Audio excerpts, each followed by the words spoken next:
Gengs, kalau seorang laki-laki udah berkomitmen menikahi seorang perempuan dan punya anak, berarti dia harus siap juga tuh untuk bertanggung jawab, merawat dan menafkahi si perempuan dan anaknya dong. Tapi yang namanya orang, kadang suka banyak yang error emang. Karena ini ada satu kasus nih, yang bener-bener apa kabar dunia sudah gila. Soalnya ada seorang bapak yang sengaja punya banyak anak nih biar banyak rezeki juga. Tapi ini bener-bener definisi, banyak rezekinya itu ya dari si anak yang suruh nafkahin dia. Lah kan kebalik ya. Jadi pada cerita ini, di kota tempat bapak itu tinggal, pemerintahannya tuh memiliki suatu kebijakan siapa aja yang memiliki banyak anak nih akan mendapatkan dana bantuan alias subsidi dari pemerintah selama anak tersebut masih di bawah umur. Jadi kebayang dong alasan kenapa si bapak ini pengen punya anak yang banyak. Tapi yang lebih bikin gilanya, sang bapak sengaja membakar anaknya hidup-hidup biar dia bisa dapat donasi yang lebih banyak lagi. Nah lo, dengernya kaget nggak kayak gitu? Ya jangan kan kita, setan-setan tuh waktu denger begini, dan juga pada shock mereka. Jadi pada tanggal 11 Mei 2012, saat malam hari tuh, pas orang-orang lagi pada tidur pagi ngimpi, rumah si Bapak Edan ini, yang bernama Mick Philpott, tiba-tiba kebakaran. Nah, by the way rumahnya itu berlokasi di Jalan Victory 18, di Derby, Inggris, geng. Gimana kebakaran itu? Ternyata bermula dari area bawah tangga di dalam rumah tersebut. Nah, Mick sama sang istrinya ini berhasil selamat karena keluar tepat waktu. Namun malamnya, 6 anak kandung mereka itu terjebak dalam rumah yang terbakar. Akhirnya tim penyelamat datang dan berusaha menyelamatkan anak-anak tersebut ini. Dan hasilnya, 5 orang anak berhasil dibawa keluar tuh. Di antara ada yang namanya Jaden 10 tahun, John 9 tahun, Jack 8 tahun, Jesse 6 tahun, dan Jaden 5 tahun. Jadi ini keluarga J ya. Dan kalau dipikir-pikir tuh usianya cuma jeda setahun-setahun. Jadi tiap tahun tuh emaknya lahiran kejar setoran. Nah sayangnya, meskipun mereka ini berhasil dibawa keluar, kelima anak tersebut tuh nggak ada yang selamat, geng. Dimana menurut keterangan dokter, kelima anak ini meninggal beberapa menit setelah kejadian terbakarnya itu rumah. Kayak namanya mungkin juga anak-anak ya. Jadi memang masih rentan dan nggak kuat menghirup asap yang panas banget pastinya. Jadi langsung kayak sesak dan nggak selamat. Beda halnya nih dengan anak paling tua mereka yang berumur 13 tahun. Yang pada akhirnya selamat setelah mendapatkan pertolongan juga. Jadi dari total 6 anak yang hidup tuh cuma satu doang nih yang paling tua tadi. Dan di pagi harinya setelah api udah berhasil dipadamkan, polisi melakukan investigasi untuk mengetahui penyebab terjadinya kebakaran. Yang maksudnya kan ya gimana ya, bisa aja karena konslet atau ada kompor gitu kan yang gasnya bocor, atau jangan-jangan memang sengaja dibakar. Saat itu polisi menggunakan anjing pelacak buat jaga-jaga nih kalau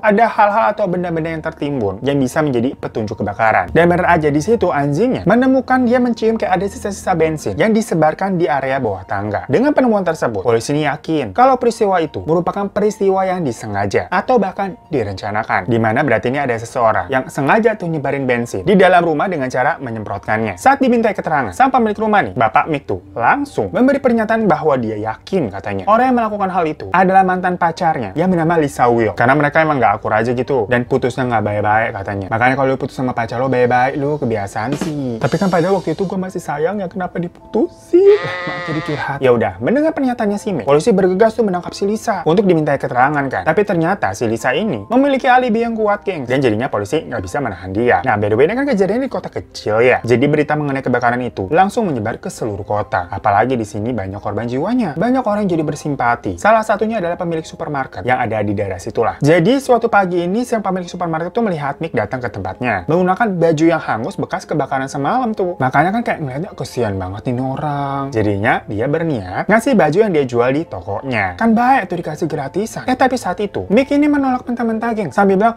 nggak mau bajunya itu kampungan modelnya, bukan selera gua. Nah, kan ada sempat-sempatnya ngomongin selera ya. Padahal kagak punya baju, dia bajunya habis kebakar. Ibaratnya lu lagi susah aja belagu lu. Udah gitu, si Mick ini bakal nyombongin ke tetangga-tetangganya tuh dengan bilang katanya dia akan menerima donasi yang gede karena rumahnya kebakar dan anak-anaknya tewas. Nah, perilaku Mick inilah yang membuat polisi pada curiga. Ya gimana enggak? Orang baru aja kehilangan anak-anaknya gitu ya. Biasanya memang orang normal nangis berduka. Nah, tapi ini dia malah seneng bangga gitu kan, koclak. Suujon nih jadi orang. Bahkan dia ini juga sampai membangga-banggakan peristiwa kebakaran semalam itu dan selalu ngomongnya cuan, cuan, dan cuan. Dari situ, polisi ini beranggapan, jangan-jangan lah si Mick ini yang sebenarnya menjadi dalang dalam peristiwa kebakaran rumahnya sendiri. Dan kecurigaan itu kemudian mendorong polisi untuk menyelidiki Mick dengan cara menaruh penyadap di motel tempat si Mick sama istrinya menginap untuk sementara waktu. Dan dari hasil penyadapan itu, akhirnya terdapat satu percakapan yang emang mencurigakan nih di antara Mick sama istrinya yang bernama Mary. Di situ, Mick meminta Mary untuk menjaga rahasia mereka soal kebakaran. Dan di sisi lain memang, Mick ini kan tadi juga kelihatannya nggak peduli ya sama anak-anak yang telah hati tiada. Apalagi yang masih selamat nih, kan ada satu orang tuh yang paling tua, yang masih dirawat di rumah sakit nih ceritanya. Tapi boro-boro gitu ditungguin di rumah sakit. Dijengukin aja juga nggak pernah. Malah dia enak-enakan tidur-tiduran di motel tuh. Sampai 3 hari setelah peristiwa kebakaran tadi itu terjadi. Anak yang paling tua tadi tuh yang dirawat, itu akhirnya nggak selamat juga, geng. Namun setelah anaknya meninggal nih, berarti semuanya pasangannya kayak masa bodoh. Kagak ada sedih-sedihnya. Yang padahal,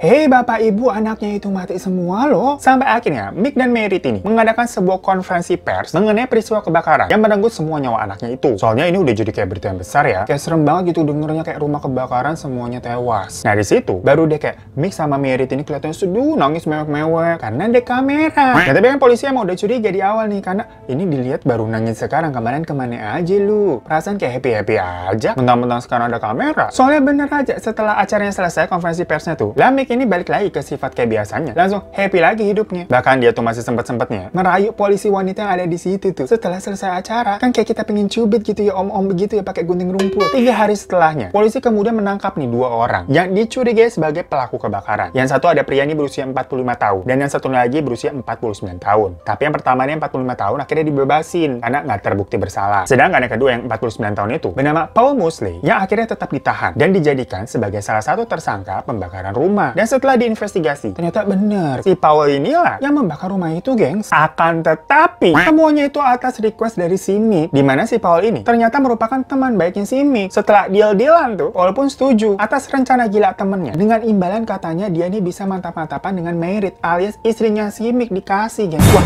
ini benar-benar definisi apa kabar dunia sudah gila bukan? Benar-benar keluarga edan. Istri sendiri dikasih ke temannya buat imbalan bunuh anaknya. Lah bagaimana itu? Ada orang begitu ya? Dan istrinya juga mau-mauan itu anaknya sendiri kan?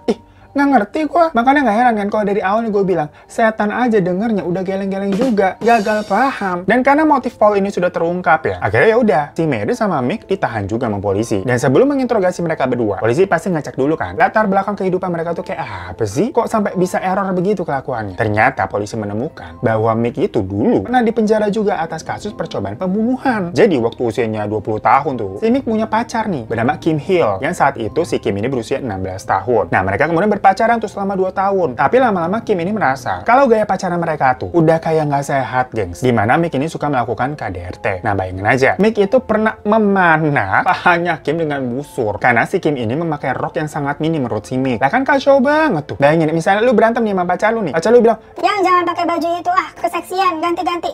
Atau yang jangan pakai celana itu, kependekan, ganti-ganti. Terus lu nggak mau dengerin dia, lu dipanah. Bukan panah asmara, panah beneran jebret gitu. Kan serem, dikata lo hewan buruan. Udah gitu, waktu si Kim ini ceritanya kan punya kerja sambilan jadi babysitter tuh buat nambah-nambah penghasilan. Mick ini menganggap kalau Kim kayak terlalu perhatian sama sang bayi sampai nyuekin dia. Ya udah, Mick itu langsung marah dan ngambil palu untuk memukul tempurung lututnya si Kim sampai retak, gengs. Bayangin lutut lo di palu itu apakah nggak ngilu banget? Ya karena nggak kuat, Kim ini akhirnya minta putus. Tapi si Mick nggak mau putus. Sampai dia ngamuk-ngamuk dan bilang kalau semua barang-barang yang dia kasih balikin. Nah siapa tuh? Mantan pacarnya yang suka ngungkit-ngungkit barang sampai minta dibalikin waktu putus. Komen di bawah ya, pasti banyak nih. Ya udah, akhirnya si Kim mengembalikan semua barangnya si Mick dong. Nggak mau tahu dia bodoh nih, gue balikin dah daripada gue mati. Tapi di situ si Mick ini mengancam dengan bilang kalau semuanya belum berakhir. Jadi mungkin kayak bilang, lihat saja kamu Kim, aku tidak akan membuat hidupmu bahagia.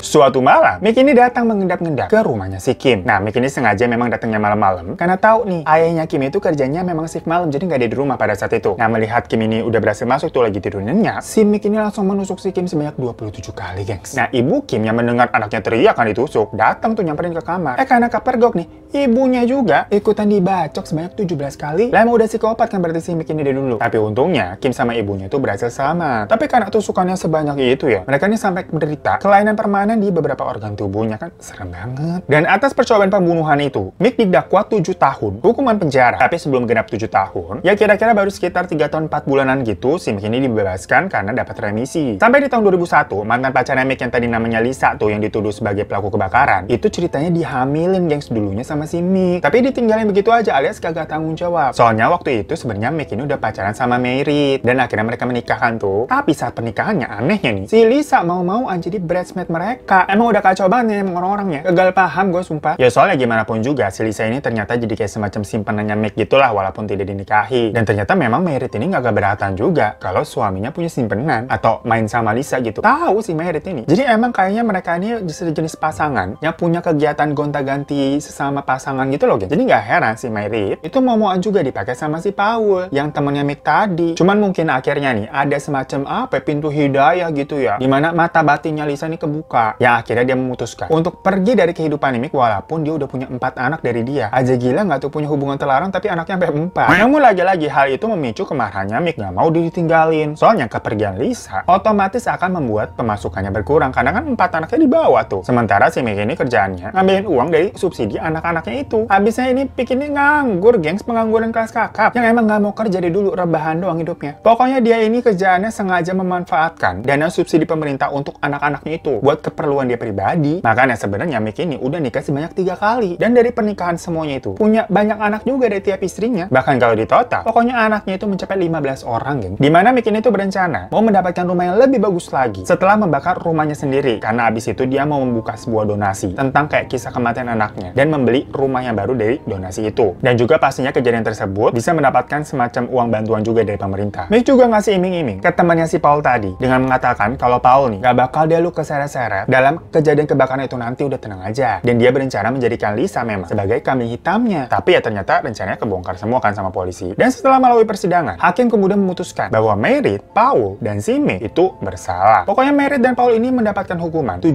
tahun penjara. Sedangkan Meg mendapatkan hukuman seumur hidup. Tapi banyak orang yang menyayangkan yang tadi 17 tahun penjara, geng. Karena dianggap nggak sama nyawa 6 orang anak yang telah hilang akibat perbuatan mereka. Ya soalnya gimana pun juga berarti Merit ini kan tahu. Dan Paul yang menyebabkan kebakarannya. Tapi yang namanya vonis hakim udah ketok palu ya gimana. Gue heran banget ya sama nih orang. Udah bagus dia udah punya rumah ya padahal nggak kerja. Tinggal ongkong kaki aja ngambilin uang-uang dari subsidi anaknya. Dibakar itu rumah perkara pengen punya lebih gede. Terus dapat juga duit donasi yang lebih gede. Tapi ujung-ujungnya malah di jeruji besi itu di penjara cuman sepetak.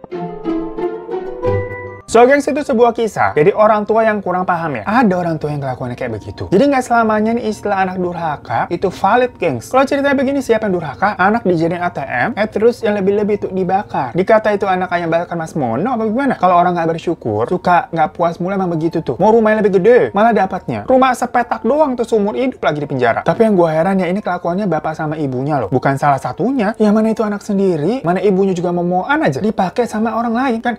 Aduh, pusing. Ya udah, pokoknya thank you semua yang nonton channel ini. Jangan lupa untuk klik subscribe di bawah ya buat yang belum. Kalau udah, terima kasih banyak. Juga boleh minta like-nya, diklik like-nya. Jangan lupa dan komen-komen di bawah. Follow juga Instagram gue @revan. Sampai jumpa di kasus mistis selanjutnya. Assalamualaikum.